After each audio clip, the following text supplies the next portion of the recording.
Este é o programa Debate Brasil, produzido pela AEPET, Associação de Engenheiros da Petrobras, e transmitido por 60 TVs comunitárias em todo o país. Nós temos hoje no nosso cenário este quadro de Portinari, uma das primeiras obras de Portinari, datada de 1923, que chama Baile na Roça.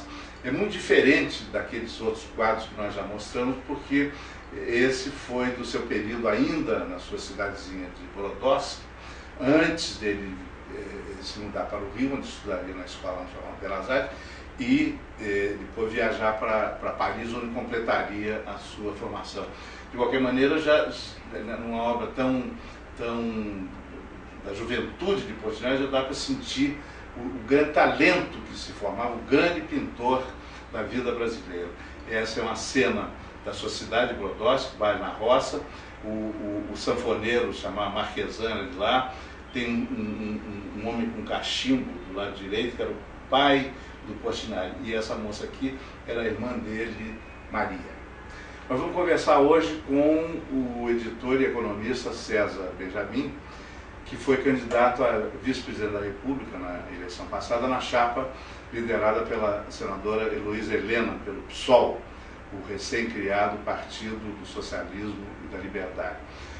Como candidato a vice-presidente, César Benjamin percorreu o Brasil inteiro e pôde sentir longe das nossas cidades maiores quais as grandes demandas da sociedade brasileira. E é por aí que a gente começa esse programa, que não precisa se confinar ao período da eleição, pode chegar até as expectativas e as frustrações do dia de hoje.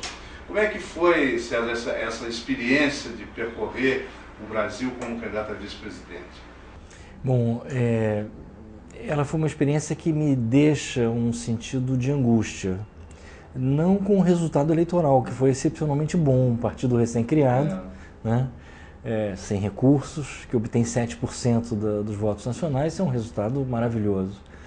Mas com a minha percepção do Brasil, né, eu diria numa frase: eu temo que o Brasil esteja se transformando num país de vontade fraca.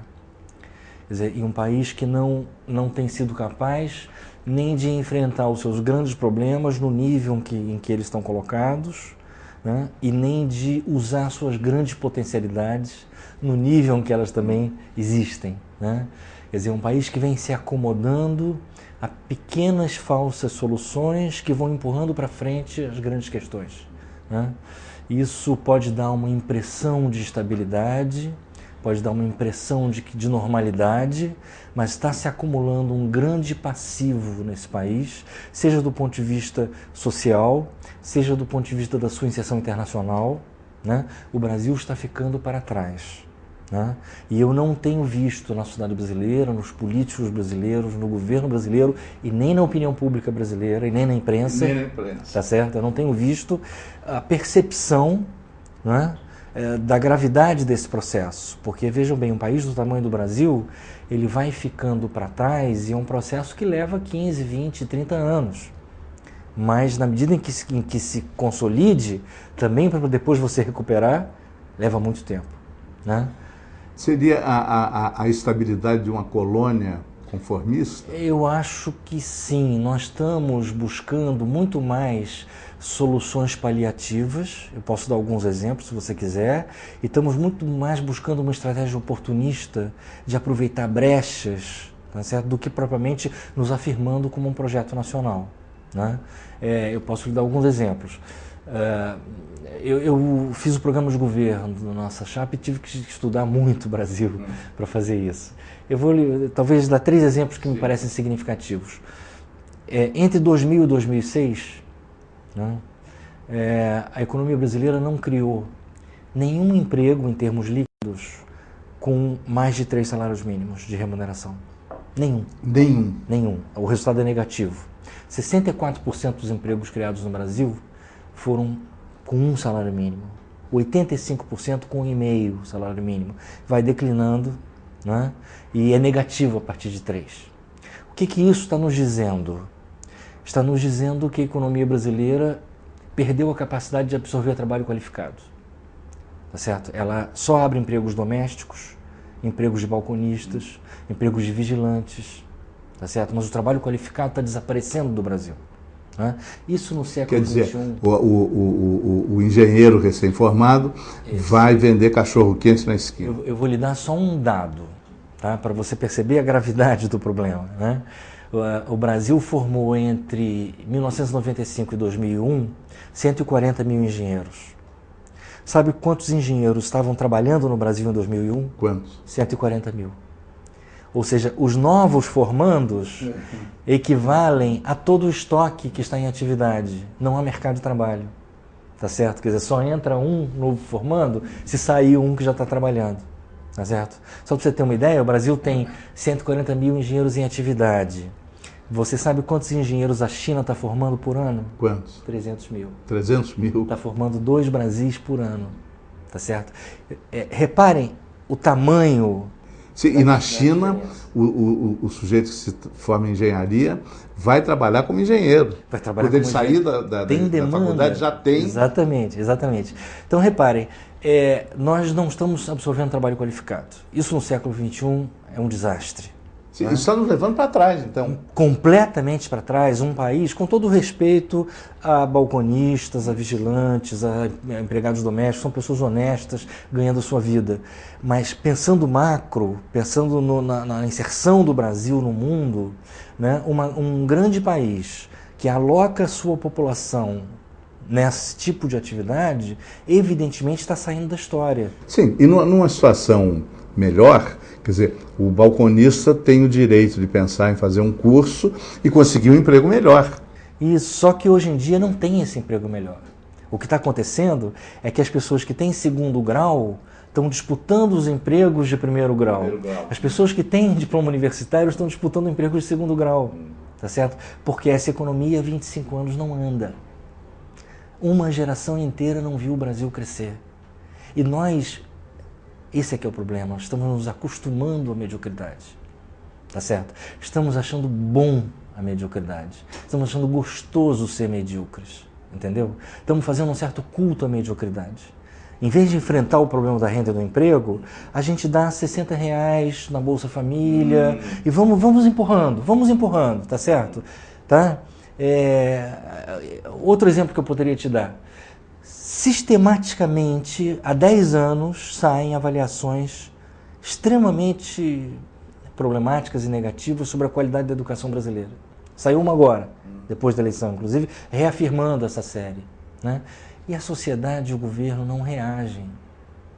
Tá certo? Quer dizer, a gente recebe a informação, por isso que eu estou lhe dizendo, a minha sensação é de que nós nos transformamos num país de vontade fraca. O Márcio Pokmann, que é um bom economista da Unicamp, fez um trabalho muito interessante em que ele tentou quantificar qual o esforço o Brasil teria que fazer no segundo grau para atingir o nível do Chile em 10 anos. Tá certo? Repare que as metas, os parâmetros do Pokmann são parâmetros muito modestos, porque seria o Brasil em 10 anos chegar no ponto que o Chile está hoje. Sendo que o Brasil sempre foi muito maior e tá com muito mais potencialidade do que o Chile. O Pokmann mostrou o seguinte, para atingir essa meta em 10 anos, nós precisaríamos criar 5.700.000 novas vagas no segundo grau. Nós precisaríamos formar 510 mil novos professores, construir 120 mil salas de aula, tá certo? Repara o seguinte, parecem números completamente estratosféricos, mas nós estamos falando do mínimo, entendeu?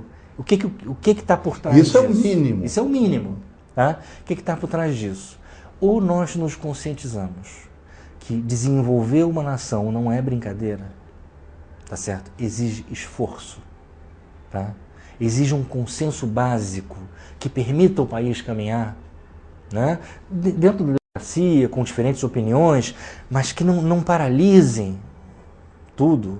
Ou nós nos convencemos disso, ou nós vamos sair da história. Estamos saindo, né? Já houve outras épocas da história do Brasil em que essa possibilidade aconteceu e o Brasil soube reagir.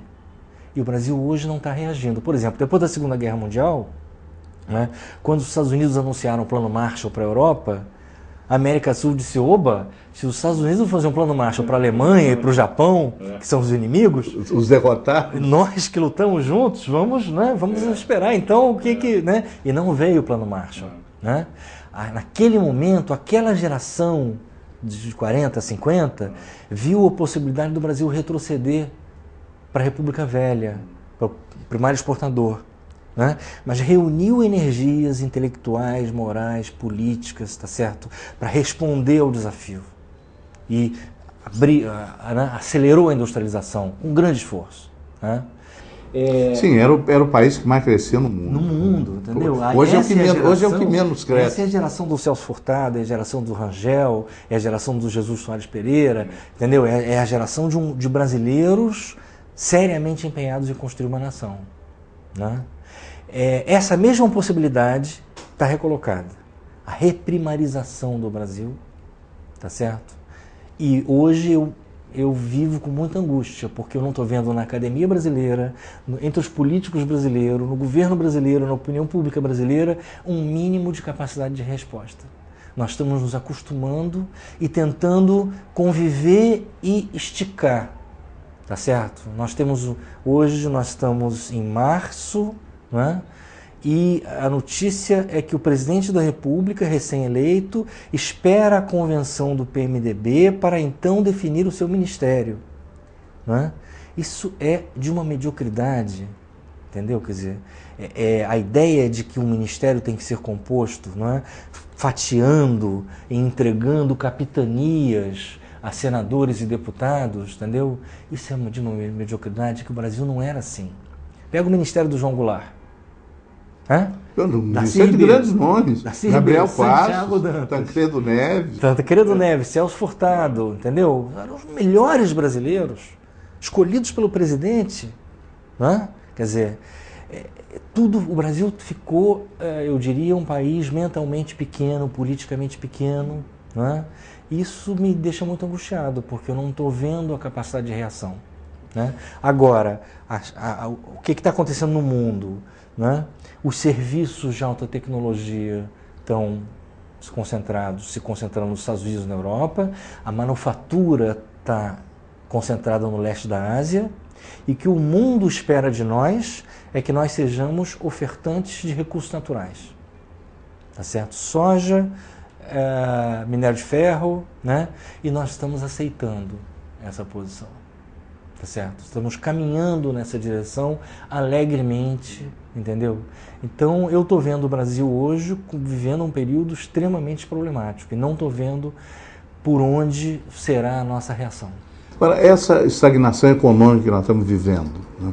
Enquanto outros países crescem tanto, a Argentina cresce, a Venezuela cresce, o mundo cresce. A Índia, né? A Índia está se tornando um grande polo. A China está tentando crescer menos. Pois é, porque não está, ultrapassou certos limites. Até que ponto a sociedade brasileira, com essa população enorme que nós temos, de 180 milhões de habitantes, até que ponto a sociedade brasileira vai conseguir tolerar essa situação? Eu acho que já não está tolerando, mas não está sabendo reagir.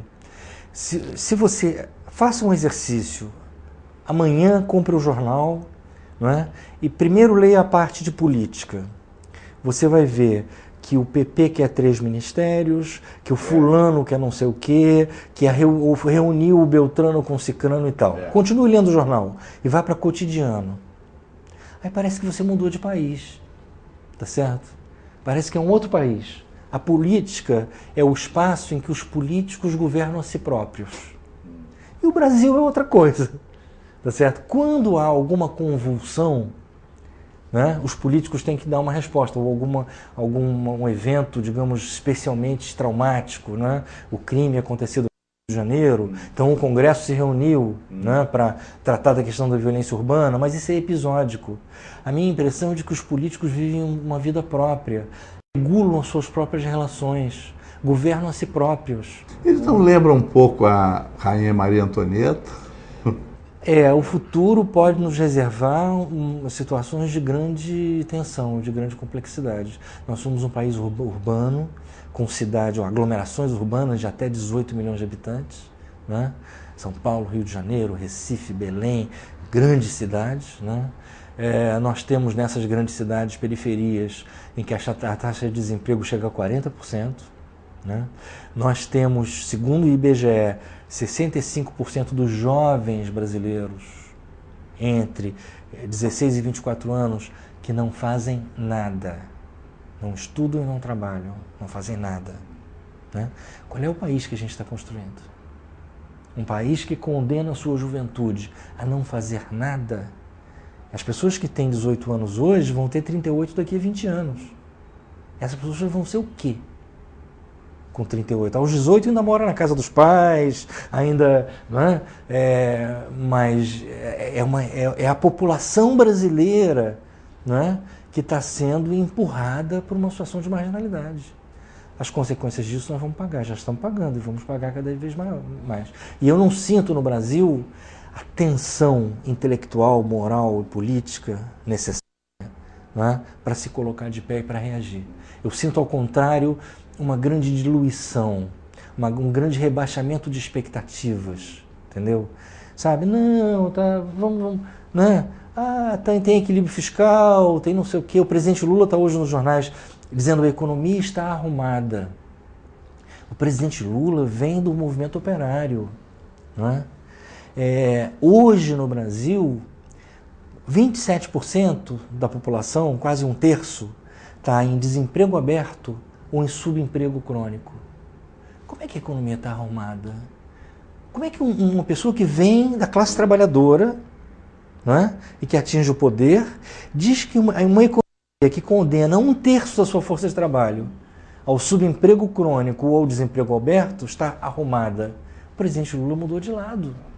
Ele está pensando com a cabeça do especulador e não com a cabeça do trabalhador. Nós vamos ter que fazer um intervalo agora, eu já queria deixar a próxima pergunta. No Brasil de hoje, um homem como o Lula poderia repetir a história sindical, profissional e política do Lula de ontem? Até já.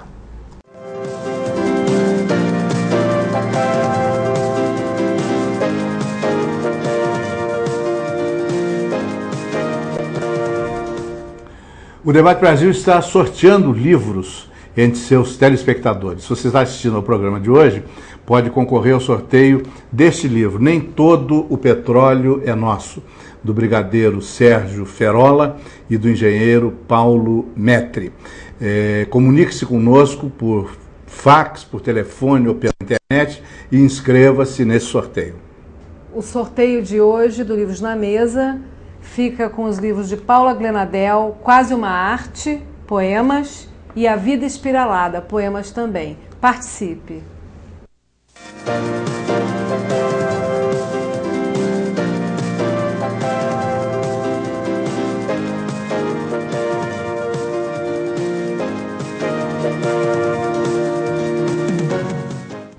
Este é o programa Debate Brasil, produzido pela AEPET, Associação dos Engenheiros da Petrobras, e transmitido por 60 TVs comunitárias em todo o país.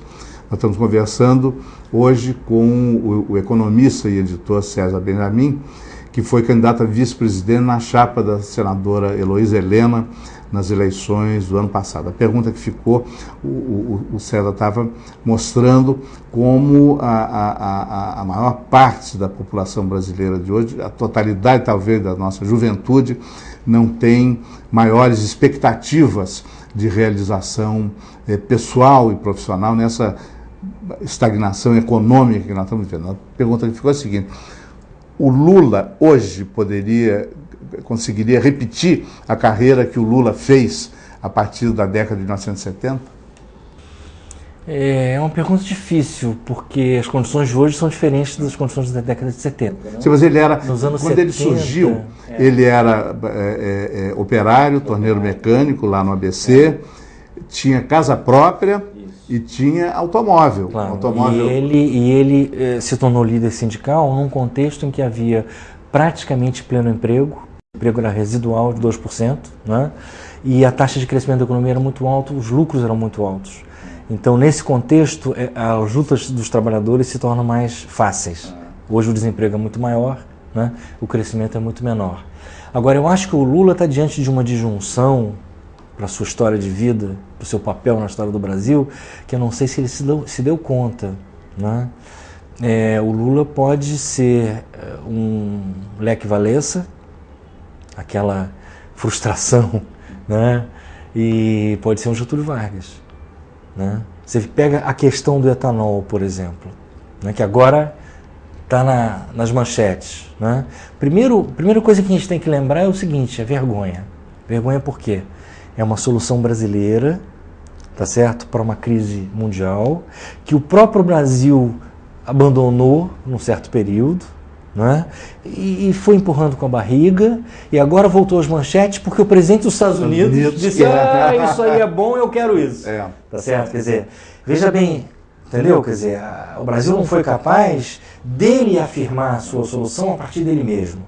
Vamos então rediscutir etanol agora, porque o Bush vem fazer uma proposta, né? Muito bem, o Lula tem duas possibilidades. Uma é fazer o que o Getúlio fez, né? Uma nova lei 2004. A lei da Empresa brasileira de energia renovável.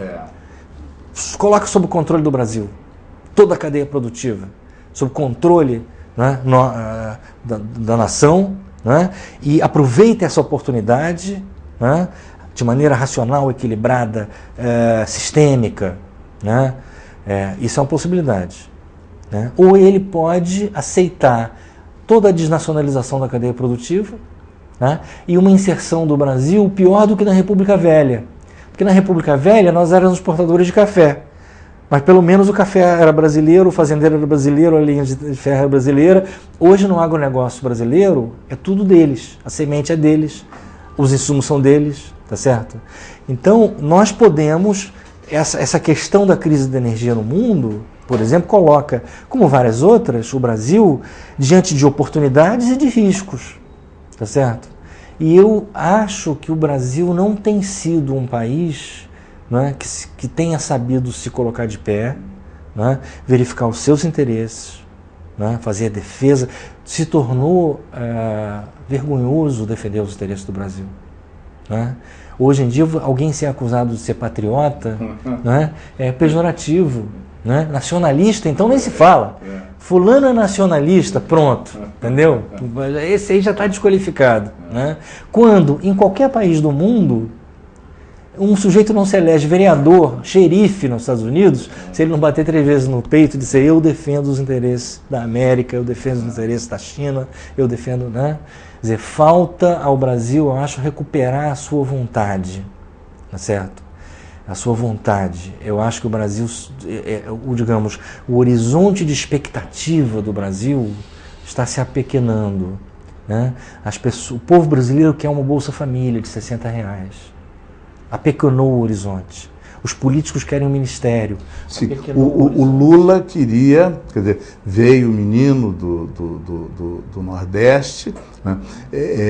Queria foi para o Senai, né? Queria progredir economicamente e profissionalmente. Hoje, um garoto como o Lula, não tem a menor chance. Ou ele vai para o Big Brother, ou ele vai vender caldo de cana na Praia de Santos. Não teria a menor chance. Essa trajetória que o Lula fez, que não foi só o Lula, por isso se tornou uma figura tão simbólica no Brasil. Centenas de milhares de brasileiros naquele período vieram do Nordeste, né, aumentaram o seu grau de especialização, se inseriram no setor moderno. Construíram Brasília. Construíram, né, a indústria de São Paulo, né, aumentando a produtividade do trabalho, né. Hoje em dia, os setores modernos da economia brasileira expulsam gente, não atraem gente. Tá certo? Quer dizer, nós perdemos na década de 90 praticamente 50% da nossa força de trabalho industrial, né? Então nós estamos fazendo por isso que eu insisto, quer dizer, quando você olha o Brasil do ponto de vista dos macromovimentos, aqueles que realmente vão definir o que nós seremos daqui a 20 anos, 30 anos, a situação é muito preocupante, né? Mas as pessoas estão olhando o Brasil no cotidiano, no pequeno, né? E isso está nos retirando da história, né? Está nos fazendo nos tornar um país. Nós já fomos a 8ª maior economia industrial do mundo. Hoje somos a 14ª. Estamos passando para o 15º lugar. Quem é que vai nos ultrapassar agora? Agora é a Tchecoslováquia, é um paísinho desse tamanho. A Tchecoslováquia... Já estamos, é o tamanho de sei lá... De um pequeno estado, não de um grande estado. A Tchecoslováquia... Só para você ter uma ideia, se os números dos últimos 5 anos se mantiverem, o mundo dobrará a sua renda per capita em 30 anos. E o Brasil dobrará a sua renda per capita em 100 anos. Em 100 anos. É isso que está colocado. Sim, e quanto mais os outros avançam e nós vamos para trás, mais difícil fica depois recuperar. Claro. E repare, não há nenhum motivo estrutural para que seja assim. O Brasil é um país excepcionalmente bem dotado de recursos. Né? O Brasil está numa área do mundo, não é? Uma área relativamente pacificada do mundo. Não é? O Brasil tem um povo jovem que não está dividido por ódios, não é? De natureza histórica, linguística, não é? Étnica, é um povo novo. Não é? O Brasil tem uma capacidade técnica bastante razoável, herança do ciclo de desenvolvimento que ele teve. Não é? O Brasil tem os recursos do futuro, a biodiversidade, não é? O sol, a água doce, né? Tem os recursos do presente, autossuficiência em petróleo, né? Tem os recursos minerais. Né? Por quê? Por que esse país não assume seu lugar? Né? Não tem nenhum motivo que você olhe e diga assim, não, mas tem um impedimento aqui estrutural, entendeu? Não tem impedimento estrutural. Né? Eu acho que tem um problema da perda de um projeto nacional. Bom, já há muitos anos, o então secretário de Estado dos Estados Unidos, Henry Kissinger, né, paradoxalmente Prêmio Nobel da Paz, teria dito que os Estados Unidos não podiam permitir, né, que um país como o Brasil, no continente americano, se tornasse uma grande potência. Foram eles que nos conduziram a isso, manobrando políticos brasileiros submissos? Eles com a nossa cumplicidade. Né? Eu escrevi em 2004, eu reli recentemente, por isso eu sei a data. Em 2004 eu escrevi um artigo chamado A Guerra Perfeita. Esse artigo tinha pequeno artigo, ele tinha 2 ideias, basicamente. A primeira ideia me parece profética, que em 2004 diz o seguinte: os Estados Unidos vão perder a guerra do Iraque. Tinham acabado de tomar Bagdá. Tá certo? Por que vão perder? Porque a partir de agora o tempo começa a contar a favor dos iraquianos e contra os americanos. E a vontade dos iraquianos é mais forte do que a vontade dos americanos. A vontade dos americanos vai ser quebrada primeiro do que a dos iraquianos. É o que está acontecendo. Né? E eu dizia... A popularidade do Bush caiu para 31%. E eu dizia o seguinte: a guerra do Iraque, do ponto de vista americano, é uma guerra muito imperfeita. É suja, é brutal, é cara, é insustentável. Né? E eu dizia, na segunda parte do artigo, os americanos travaram uma guerra perfeita. Foi a guerra contra o Brasil. Porque a guerra perfeita, e aí eu estou vindo de Sun Tzu, que é um chinês de 2.500 anos atrás, ele diz o seguinte: por que você faz a guerra? É para quebrar a vontade do outro. Né? Aí ele diz, mas a guerra tem custos, a guerra tem riscos. Então, quem é o estrategista perfeito? É o que quebra a vontade do outro sem pagar os custos e sem correr os riscos de uma guerra real. É o que consegue o efeito da guerra sem fazer a guerra. Tá certo? É essa a história do Brasil contemporâneo. Nós perdemos uma guerra que não foi travada. Sim, e o Brasil está entregando o seu petróleo sem invasão nenhuma. No Iraque... Exatamente. Está leiloando o seu petróleo, que é escasso. Nós não somos Arábia Saudita, não somos Venezuela, é um petróleo que dá para o nosso gasto durante 20 anos, que é um horizonte para a gente mudar a matriz, né? Está entregando, e está entregando às vésperas de uma nova grande crise do petróleo, tá certo? Porque tudo indica que os Estados Unidos vão tomar uma atitude hostil e bélica contra o Irã, né? Ou, se não os Estados Unidos, já é algum dos dois. O Irã tem capacidade de fechar o Estreito de Hormuz, que é a passagem decisiva do petróleo mundial, e isso significa petróleo a $120. E nesse momento, o que o Brasil faz com as suas reservas de petróleo? Trata como uma mercadoria comum. Vai entregando, vai entregando. E logo vai estar importando petróleo a $120 o barril. E quebra. Eu fiz as contas. tá certo? Se a nossa situação hoje, em termos de petróleo, fosse igual a de 72, na primeira crise, nós importávamos 80% e produzimos 20%, tá certo? Ou seja, se não existisse uma coisa chamada Petrobras, se não tivesse havido um esforço monumental de uma empresa brasileira, entendeu? Com inteligência, com capacidade técnica, com vontade, com patriotismo, com persistência, milhares de técnicos anônimos, não é? Que são os heróis brasileiros, não é? Se isso não tivesse havido, eu fiz a conta no ano passado. Qual seria a situação do Brasil se nós ainda importássemos 80 e produzíssemos 20? Né? Nós teríamos que usar mais do que 100% do nosso saldo comercial só para comprar petróleo. Ou seja, nós estaríamos quebrados. Tá certo? Então, agora essas histórias de êxito, por exemplo, né, a gente inclusive nem conta, entendeu? A gente tem uma certa vergonha do nosso êxito. Petrobras é um êxito, né? É uma empresa admirada no mundo, é uma empresa cobiçada no mundo. Né? O que nós fizemos? Vendemos 60% das ações da Petrobras, né, na Bolsa de Nova York. Hoje transformamos a Petrobras numa grande exportadora de divisas. Né? E o Lula quer fazer isso com o Banco do Brasil e com a Caixa Econômica, vender ações do Banco do Brasil e da Caixa Econômica no exterior. A Petrobras, quando foi criada em 1953, destinava-se por lei a atender às necessidades da economia brasileira, né, nas melhores condições possíveis. Portanto, o que determinava a conduta da Petrobras era o interesse nacional. Hoje, o que determina a conduta da Petrobras é o interesse dos acionistas. Exatamente. E a imprensa brasileira diz isso com todas as letras. Eu me lembro quando houve um aumento no preço do petróleo e a Petrobras segurou o preço da gasolina aqui dentro. Eu me lembro vários colunistas da grande imprensa dizendo que isso estava prejudicando os acionistas da Bolsa de Nova York, que isso era um absurdo, entendeu?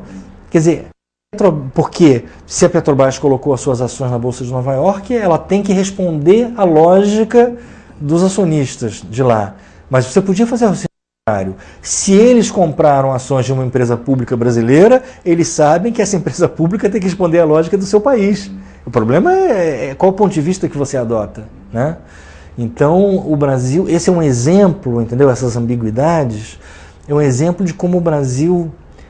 Quem captou isso muito bem foi o Celso Furtado, talvez o maior brasileiro do século XX, né? Talvez. De qualquer maneira, um dos maiores economistas do mundo no século XX. Em qualquer época. Eu pensei que eu botaria Celso Furtado, Garrincha, entendeu? Mas, enfim, na área intelectual, Celso Furtado.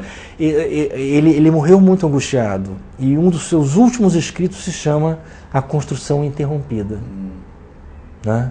Que a ideia é essa, quer dizer, a construção da nação brasileira foi interrompida. Né? E ele dizia, inclusive, ele antevia para o futuro problemas até na unidade territorial brasileira. Tá certo? Ele é um homem de grande visão, suas opiniões não devem ser... Né? E eu acho que essa é a chave de leitura que a gente deve ter. Existiu, num certo momento da nossa história, a interrupção da construção da nação. Né? E nós estamos vivendo isso, né? E eu acho que nós estamos nos acostumando a isso, né? Nós estamos nos acostumando a ser pequenos. Para encerrar, porque infelizmente o nosso tempo está no fim, nós tivemos uma eleição presidencial em 2006, o Lula, apesar de tudo, foi reeleito com 60% da votação. Devemos ter uma nova eleição presidencial em 2010. Daqui até essa nova eleição presidencial, a sua previsão é que o país acorde para o drama que está vivendo? Não sei, eu no limite das minhas forças quero ajudar isso, não no sentido negativista e pessimista, até porque eu sou otimista com o Brasil. Porque o Brasil, ao mesmo tempo que tem todos esses problemas, tem uma potencialidade monumental. Né? A gente tem que encontrar a configuração potencialidade possa emergir, e se fizermos isso, o Brasil rapidamente ocupa seu lugar. É difícil fazer uma previsão para 2010, né? Mas nesse momento eu não tenho grandes esperanças no que vem por aí na política brasileira. Eu vejo uma política pequena, eu vejo, por exemplo, o governo anunciou recentemente o PAC, Programa de Aceleração do Crescimento, né? Que é de uma indigência intelectual, né? Nós já tivemos diversos planos importantes na história do Brasil. Todos eles podem ser submetidos a críticas, mas foram importantes. né? O Plano de Metas, do Juscelino, o Plano Trienal, que se frustrou, Celso Furtado, mas que tem uma concepção intelectual importante, o segundo PND do governo Geisel, né? Todos eles tinham uma análise qualitativa do Brasil e propunham mutações, tá certo? E no caso do Plano de Metas e do segundo PND, realizaram mutações, né? Nós estamos falando aqui do petróleo, é um filho do segundo PND, autossuficiência do petróleo, né? Quando você olha o PAC, é um ajuntamento de projetos, né, que já existiam, né, e que não tem uma ciência, não tem uma qualidade, não tem uma estratégia, não tem uma visão de futuro, né? É um ajuntamento de projetos para dizer, estamos fazendo alguma coisa, né? Então, por esse lado do governo e dos políticos brasileiros, eu sou muito pessimista. Agora, quero que o Brasil reúna forças, capacidades, entendeu? Para encontrar o seu destino de grande nação, né? Que nós recebemos uma herança muito favorável dos nossos antepassados, um território magnífico, um povo maravilhoso, uma cultura extraordinária, né? Uma potencialidade cheia de futuro, e nós temos o dever de não deixar tudo isso desaparecer. Obrigado. O programa de hoje prossegue com o nosso Caderno de Cultura, Livros na Mesa, produzido e apresentado por Suzana Vargas, da Estação das Letras. Até já.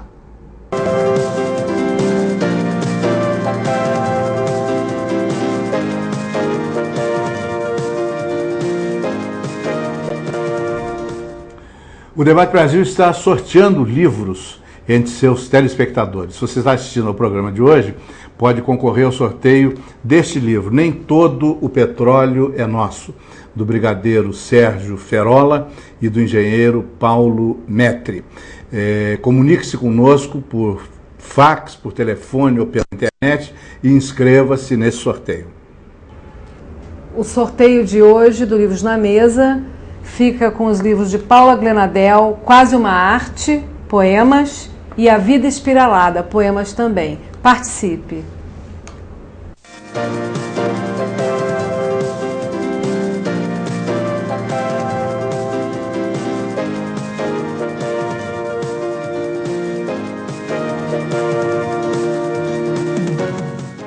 Hoje, o Livros na Mesa conversa com a Paula Glenadel. Glenadel é poeta, ensaísta, tradutora, doutora em letras pela UFRJ, é também pós-doutora pela Universidade de Paris. Obrigada, Paula, por estar aqui no Livros na Mesa, conversando conosco. Obrigada. Queria começar conversando com você sobre poesia, sobre a poesia brasileira contemporânea. Você é uma das nossas, uma autora nova no nosso cenário e, ao mesmo tempo, é ensaísta, tem uma visão, percebe mais criticamente esse panorama da poesia brasileira. Então, eu queria falar com você sobre isso. Como é que você percebe hoje o que é ser poeta no Brasil hoje, 2007?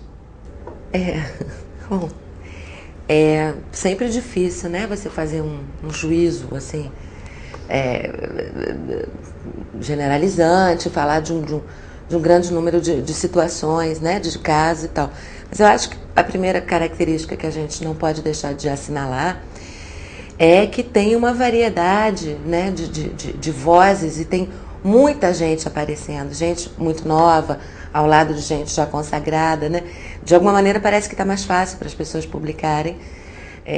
Não sei se talvez as editoras estão se abrindo um pouco mais para isso. Eu acho que, por exemplo, o trabalho dessa editora que, né, publicou meu livro, a Kozak Naif, eu acho também que, junto com as 7 Letras aqui do Rio de Janeiro, eu acho que está mostrando para as pessoas que poesia, né, circula, é lido, interessa. A internet também, eu acho que abriu também, muito também, né? Acho que também, né? Nem tudo que circula na rede é peixe, né?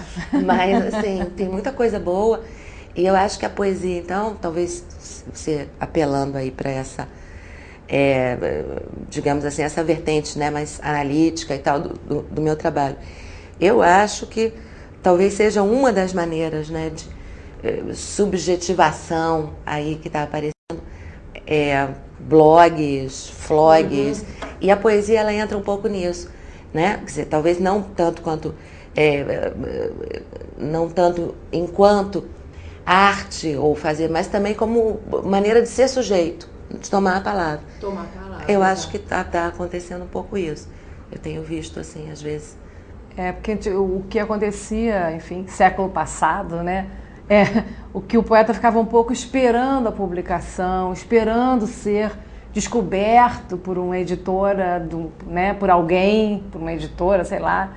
E isso ficava muito difícil, porque o mercado, acho que não existe, você falar em mercado de poesia é um pouco complicado, né? Eu acho que você tem um círculo, né, de pessoas que, normalmente quem lê poesia é poeta também, em algum momento, né, vai escrever, ou já escreveu, ou está escrevendo poesia.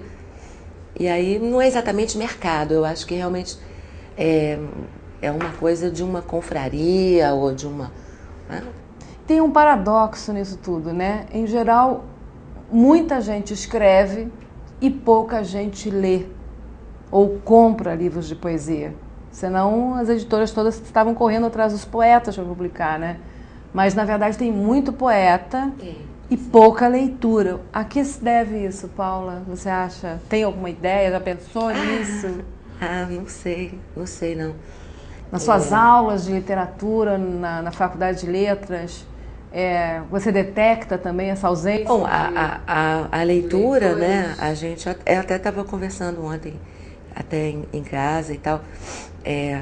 Eu acho que está ficando difícil, não querendo desqualificar, né, a internet, ou, sei lá, enfim, novas tecnologias, novos meios de acesso ao conhecimento, não querendo de maneira alguma, até porque eu tenho uma filha, né, que está bem nessa faixa etária, aí nessa virada, né, de se constituir, todas as referências vêm muito da internet, alguma coisa da televisão, né, não quero de maneira nenhuma dizer que isso não tem valor, mas realmente eu acho que marca uma época que não é mais a época da cultura do livro, como né, única fonte ou fonte prioritária de acesso ao conhecimento e à arte. Então eu acho que talvez, né, não digo que não estou aqui anunciando, né, o fim trombetas do apocalipse, o fim do livro, mas eu acho que tem outro dado, né, que você precisa incorporar aí a essa situação que a gente está acostumada, né? Eu pouco vi televisão, né? Sim, já é uma geração, o mundo mudou muito rápido. Muito rápido. E agora tem uma coisa, é uma situação meio desde sempre, eu sempre vi isso, muita gente escrevendo, todo mundo em algum momento foi poeta, escreveu uns poemas, uns versos, mas as estantes de poesia ainda estão um pouco vazias nas livrarias. Você procura, você tem dificuldade de achar, que não existem reedições. E é um sinal de que o mercado não existe, né? Em termos financeiros, não é um negócio. Não, realmente, aí eu acho que é mais o grande produto aí é o romance, né? E é mundial isso, né? Não é um caso, me parece que não é só brasileiro. Você viveu na França, por exemplo, né? Eu não sei, na França as pessoas têm, né? A universidade, eu acho que ela mantém mais um pouco essa relação mais tradicional, né, com o livro e tal, e eu acho que é muito exigido de um aluno, né, por exemplo, comparado com aqui, um aluno de pós-graduação, eu acho que ele tem que ler muito mais. Aqui o pessoal reclama, tem que ler isso tudo, né?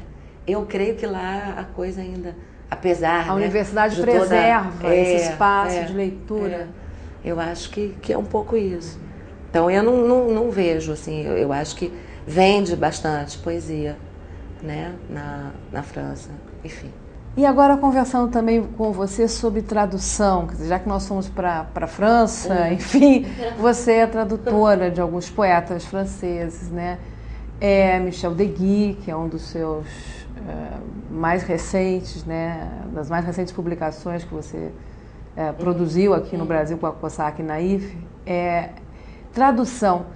O que levou você, quer dizer, foi traduzir poesia e fazer poesia, ou as duas coisas juntas, muita leitura? Como é que surgiu a tradução na sua vida de leitora? de escritora? Bom, isso, né, esses começos, né? Aliás, traduzi um que chama Começo. Eu não me lembro muito bem o que foi aparecendo primeiro, né? De uma certa maneira, acho que as coisas...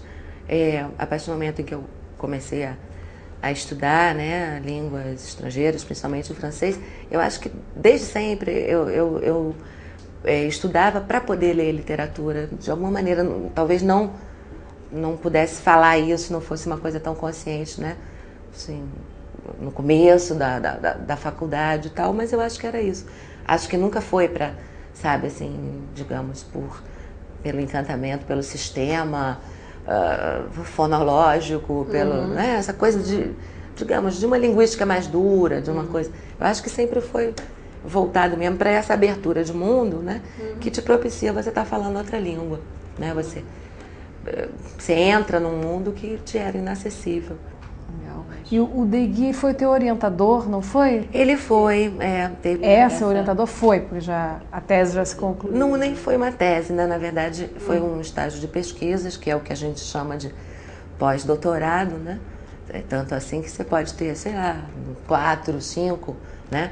Desde que você esteja desenvolvendo pesquisa numa universidade que não foi, né? Aqui você fez o seu doutorado. E ele me acolheu e leu o meu projeto e me deu muitas sugestões. Ele é aposentado, né? Mas ele é professor emérito, é uma figura, assim. E é muito legal você sair com ele em Paris, as pessoas falam com ele, né? Eu acho que o poeta pois é, né? Ainda não é que seja uma celebridade, né? Total, mas algumas pessoas falam, você não é o Michel Deguy e tal, eu gosto do que você escreve. Isso é muito gostoso, né? Isso é bom e precisa também um tempo, né? Para isso se fazer, né? Precisa um tempo. Paula, e a poesia? Vamos agora conversar sobre os seus livros de poesia. Você tem 2 livros, A Vida Espiralada, né? E esse último é quase uma arte. A Vida Espiralada foi o primeiro livro, pouco se soube dele, pouco, né? Mas já no segundo, 7 anos depois, esse quase uma arte já se projetou, quer dizer, foi indicado ao Jabuti, foi finalista do Portugal Telecom, né? Fala um pouco agora da sua produção, queria que você falasse dos 2 livros, né? Quais foram os caminhos que você percorreu, né? Para chegar eles 2, começo, esse outro. Bom, esse primeiro aqui, né, A Vida Espiralada, é edição do autor, né? Então foi um projeto meu, de repente, né? Se tornou importante publicar.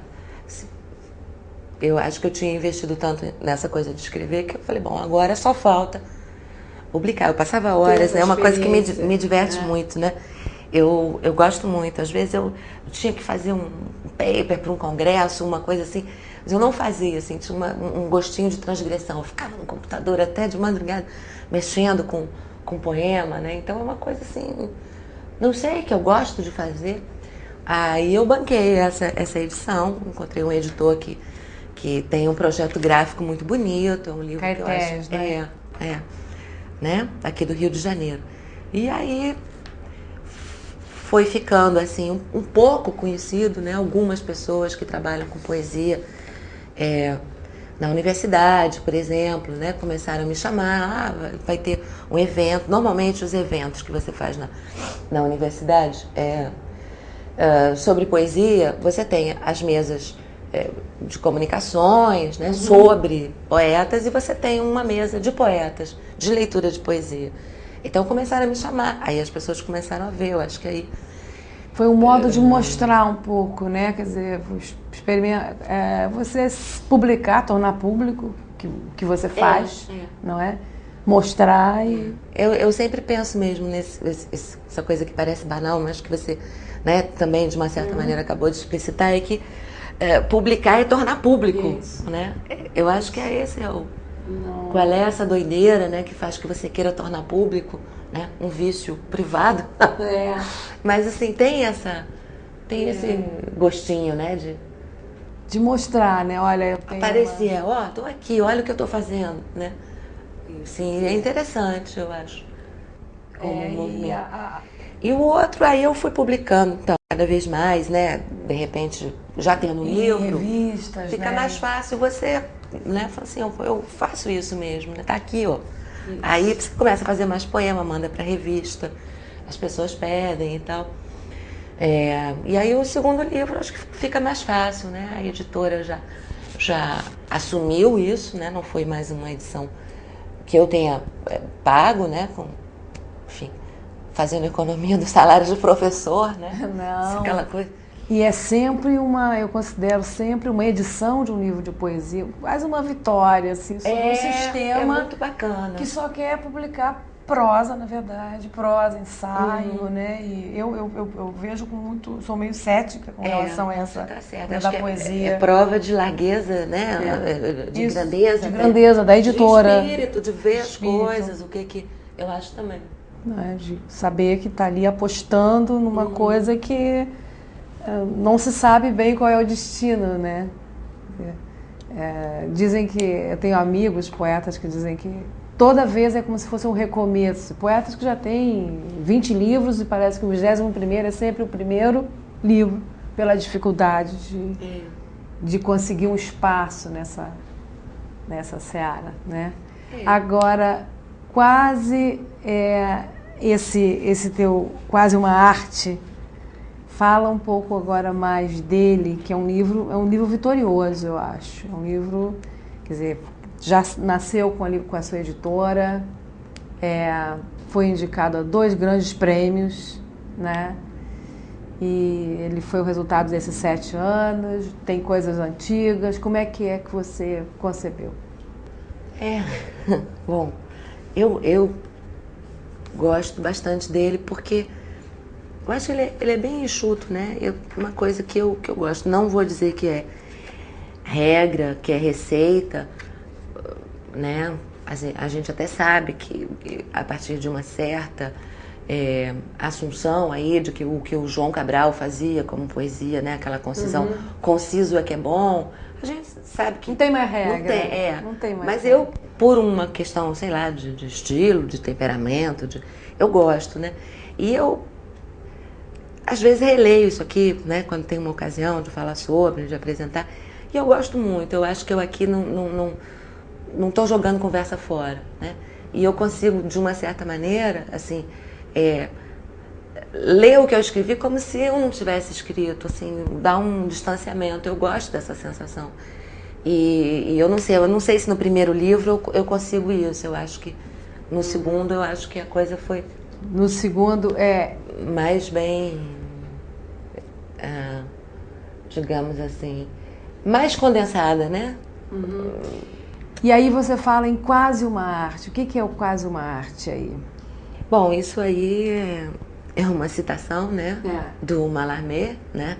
Poeta francês do século XIX, onde ele fala, né, num prefácio ao poema dele que chama Um Lance de Dados, né? Acho que é bem isso que você está falando, né? A poesia, aquele poema dele, mas de repente toda a poesia, né? Aquele poema como metonímia do destino, né? Da errância, você não sabe o que vai acontecer, né? Um lance de dados, pode dar qualquer número. E aí ele fala então que vai sair desse livro, né? Nada ou quase uma arte. Quase uma arte. Né? E ele, de uma certa maneira, assim, tenta se afastar, né, do que seria uma arte, uma coisa de academia, de beletrismo, pronta, né? uma coisa pronta. Né? E, na verdade, eu acho que é isso, né? A arte é sempre quase uma arte, porque quando ela é uma arte, eu acho que ela já está um pouco seca, né? Um pouco sem vício, sem vigor, sem... Quando se cristaliza, né? O estilo, né? Questões, né? Esse é o estilo do fulano. Isso. Aí o cara permanece naquilo, né? E se repete por isso. E essa noção do risco, então, né? De, olha, isso aqui pode ser um grande nada, né? Um grande ou nada. Um quase. Ou um quase. Muito bom, muito bom. De toda maneira não vai ser um tudo, ainda bem. E uma arte também que pode ser uma brincadeira, né? Uma trapaça também. Eu acho que fica aberto, né? Aí pra... Vamos ler, então, um pouco você quer ler um pouco da Vida Espiralada, ler quase uma arte, ler um da Vida Espiralada e vamos aqui para esse mais recente. Bom, eu vou abrir assim, eu vou ler o que eu, né, abri aqui.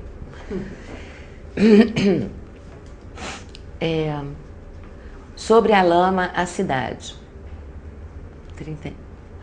O lirismo de algo que se queira chamar de natureza, musgo, morros e matos. A epopeia da favela, cabrita ou palafita, ora sobre mangue, ora em pedra lisa. A fábula do asfalto, vitrine e ciclovia, o drama do assalto encenado todo dia, se convocados aqui, aparecem, desaparecem, deixando um rastro de lama. Tem mais algum daí que você quisesse? Eu tô com um marcadinho aqui, que agora achei, tinha desmarcado. Qual e achei. é? Depois eu te digo, lê um, aí a gente passa para a Vida Espiralada. Bom, então eu vou ler A Vida Espiralada, né? É o próprio, né? Outra vez começam a circular os anéis da expectativa. Não os retém os dedos, desde sempre desarmados, frente ao círculo vicioso traçado na língua que os designa. O presente é um corredor estreito, o passado é memória de memória, e o futuro um abrigo inóspito. Fumaça subindo em anéis inúteis. O que se sabe, a vida espiralada não cessa de se retorcer em espera do encontro, talvez decisivo, de viver com estar vivo. Muito bom. Aqui, ó, o Mitológica. Tá. Vai ser o poema que vai encerrar o nosso programa. Vamos encerrar com você lendo o seu texto. Tá bom. É mais ou menos assim. Só não está bem claro como. Você entra na caverna reformada do ideal. Busca um oco onde fugir o opaco, o espesso, uma grota onde calar tanta prosa. E em meio às leves, calmas sombras, sonhando um mundo prometido, o melhor dos possíveis. Cristalizado em ganga múltipla, vai variando na estranha cena de uma deriva empedernida. Obrigada, Paula. Obrigada, Suzana. Essa foi a Paula Glenadel para o Livros na Mesa.